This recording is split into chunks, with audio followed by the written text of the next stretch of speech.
PM কিষানের status check করতে গিয়ে তোমাদের রিজেক্টেড বাই সাব ডিস্ট্রিক্ট আর ব্লক দেখাচ্ছে, তোমরা সেটাকে কীভাবে অ্যাপ্রুভ করবে এবং অ্যাকাউন্টে টাকা পাবে সেই পদ্ধতি আমি আমার এই ভিডিওতে দেখাতে চলেছি। তো যাদের এই প্রবলেম রয়েছে তারা মনোযোগ দিয়ে আমার এই ভিডিওটি দেখো, এবং যারা চ্যানেলে নতুন এসছো তারা অবশ্যই চ্যানেলটিকে সাবস্ক্রাইব করে দিও, বেল আইকনটিকে প্রেস করে দিও, এবং কোনো কিছু জানার হলে তোমরা সেটা কমেন্ট সেকশনে অবশ্যই জানাতে পারো। তো চলো ভিডিওটি শুরু করা যাক। আপনি ডকুমেন্ট আপলোড করার সময় কিন্তু একটা জিনিস বন্ধুরা মাথায় রাখতে হবে, এই ভুলটা করলে কিন্তু তোমরা যতই সঠিকভাবে ফর্ম ফিল আপ করো না কেন তোমাদের কিন্তু কোনো কাজের কাজ আসবে না।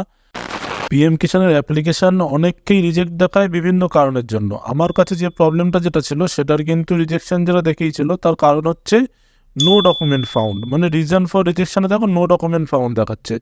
তো ওই নো ডকুমেন্ট ফাউন্ডটা দেখায় বিভিন্ন কারণের জন্য। তার মধ্যে কিছু কারণ হচ্ছে যে আমরা যখন পিএম কিষানের অ্যাপ্লাই করি তখন অ্যাপ্লাই করার পরে কিন্তু যে ডকুমেন্টগুলো আমরা সাবমিট করলাম সেই ডকুমেন্টগুলোর কিন্তু জেরক্স কপি নিয়ে আমাদের নিয়ার বাই যে কৃষি দপ্তর থাকে সেই কৃষি দপ্তরে গিয়ে কিন্তু এক কপি করে জমা দিয়ে আসতে হয় ওখানে। এবার অনেকে করে কি অনলাইনে অ্যাপ্লিকেশনটা তো করে দেয়, অ্যাপ্লিকেশন করার পরে ফিজিক্যাল ডকুমেন্টটা গিয়ে সাবমিট করে না। তো সেই কারণের জন্য নো ডকুমেন্ট ফাউন্ড এটা আসে ইস্যুটা। অনেক সময় এমনটা হয় যে তারা জমা দিয়েছে কিন্তু কৃষি দপ্তর থেকেই কোনো একটা ভুল চুকের কারণে হয়তো মিসিং হয়ে গিয়েছে, সেটাও একটা কারণ হয়।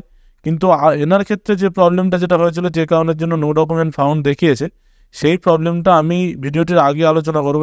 এনার প্রবলেমটা একটু অন্যরকম। তো ঠিক সেটা কী প্রবলেম তোমরা ভিডিওটি দেখো, যখন ফর্মটা ফিল আপ করবো তখন আমি এক্সাক্ট প্রবলেমটা বলবো। তো কেন ওনার অ্যাকচুয়ালি নো ডকুমেন্ট ফাউন্ড রিজনটা দেখিয়েছে, তো চলো আমি পুরো স্টেপ বাই স্টেপ দেখিয়ে দিই। তো আমরা সবার ফার্স্টে অফিসিয়াল ওয়েবসাইটে চলে আসবো pmkishan.gov.in। এই ওয়েবসাইটে আসার পরে আমরা স্ট্যাটাসটা আগে চেক করা দেখিয়ে নেবো। তার কারণ হচ্ছে অনেকেই আছে স্ট্যাটাস কী করে চেক করে সেটা জানে না। তো তার জন্য আমাদেরকে বেসিক্যালি ডিসপ্লেতে যেটা দেখাচ্ছে যে status of self registered farmer, ওখানে ক্লিক করে দিয়ে আমরা জাস্ট এখানে মোবাইল আধার কার্ড নাম্বারটা দিয়ে দেবো এবং ক্যাপচা যেটা রয়েছে সেই ক্যাপচাটা আমরা ফিল করে দেবো। ফিল করে দেওয়ার পরে আমরা সার্চ বাটনে ক্লিক করব। সার্চ বাটনে ক্লিক করলে দেখো এখানে দেখো যে নো ডকুমেন্ট ফাউন্ড দেখাচ্ছে। তো এবার আমরা কী করবো, জাস্ট ব্যাক করব। ব্যাক করে আমরা হোম পেজে চলে আসব। হোম পেজে চলে আসার পরে আমরা স্ক্রল করে এখানে দেখো যে অপশানটা যেটা দেখাচ্ছে যে updation of self registered farmer. তো আমি মার্ক করে দিচ্ছি একবার, updation of self registered farmer এই অপশানটাতে কিন্তু আমাদেরকে ক্লিক করতে হবে। এই অপশানটাতে ক্লিক করার পরে আমাদের সামনে আরও একবার আধার কার্ড নাম্বার এবং ক্যাপচা ফিল করতে বলা হচ্ছে। তো আমরা সেই আধার কার্ড নাম্বার এবং ক্যাপচা ফিল করে দেওয়ার পরে আমরা সার্চ বাটনে ক্লিক করব।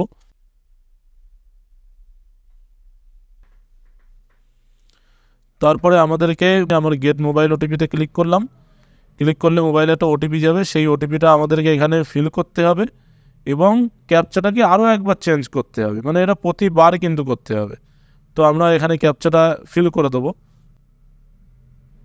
ক্যাপচাটা ফিল করে দেওয়া হয়ে গেলে গেট আধার ওটিপিতে ক্লিক করবো। এবার আধারের সাথে মোবাইল নাম্বার যেটা লিঙ্ক আছে সেই মোবাইলে ওটিপি যাবে, সেই ওটিপিটা সাবমিট করে আমাদের ক্যাপচা আবারও একবার ফিল করতে হবে। তো যতক্ষণ ওটিপি আসছে আমরা ততক্ষণ ক্যাপচাটা ফিল করে নিচ্ছি। তো ক্যাপচা ফিল করে নিলাম, তারপর ওটিপিটা আমরা দিয়ে দেবো। এখানে ওটিপিতে ক্লিক করলাম, এখানে সাবমিট করলাম। সাবমিট করার পরে দেখো আমাদের সামনে অপশানগুলো খুলে গেল। এখানে কিন্তু যে তিনটে অপশান দেখাচ্ছে সাব ডিস্ট্রিক্ট, ব্লক, ভিলেজ, এগুলো কিন্তু ফিল আপ হয়ে নেই, এগুলো কিন্তু আমাদেরকে আরও একবার ফিল আপ করতে হবে।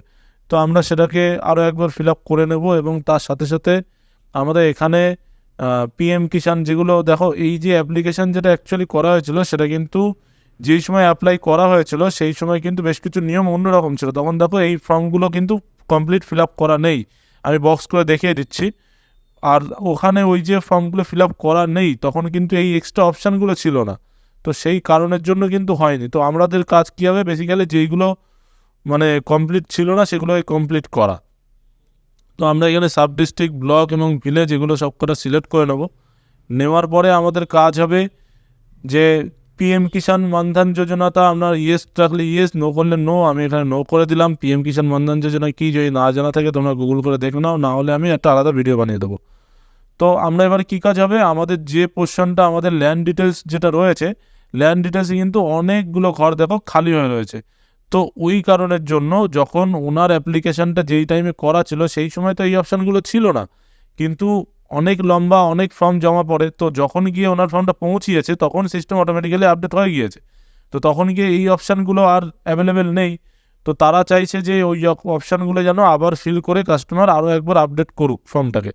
তো বেসিক্যালি আমাদের কাজ হবে সেই সময় যেই অপশানগুলো আমরা ফিল আপ করিনি সেই অপশানগুলোকে কিন্তু আমাদেরকে ফিল আপ করে দিতে হবে। তো আমরা ফটাফট করে মোটামুটি যেই ডিটেলসগুলো সেই সময় অ্যাড করা ছিল না, ল্যান্ড ডিটেলস, সেগুলো আমরা ফিল আপ করবো এবং তারপরে আমরা আপডেট অপশানে ক্লিক করব। তারপর দেখবে অপশানগুলো সবকটা আপডেট হয়ে যাচ্ছে। দাঁড়াও আমি তোমাদের দেখিয়ে দিচ্ছি আপডেট করে। আপডেট অপশানে ক্লিক করার পর দেখো এখানে আমি মার্ক করে দিচ্ছি যে অপশানগুলো খালি ছিল সেগুলো দেখো অটোমেটিক্যালি কিন্তু ফিল হয়ে গেল, মানে আমরা ফিল করলাম তাই ফিল হয়ে গেল। এবারে আমাদেরকে কিন্তু সাপোর্টিং ডকুমেন্ট আপলোড করতে হবে। সাপোর্টিং ডকুমেন্ট আপলোড করার সময় কিন্তু একটা জিনিস বন্ধুরা মাথায় রাখতে হবে, এই ভুলটা করলে কিন্তু তোমরা যতই সঠিকভাবে ফর্ম ফিল আপ করো না কেন তোমাদের কিন্তু কোনো কাজের কাজ আসবে না।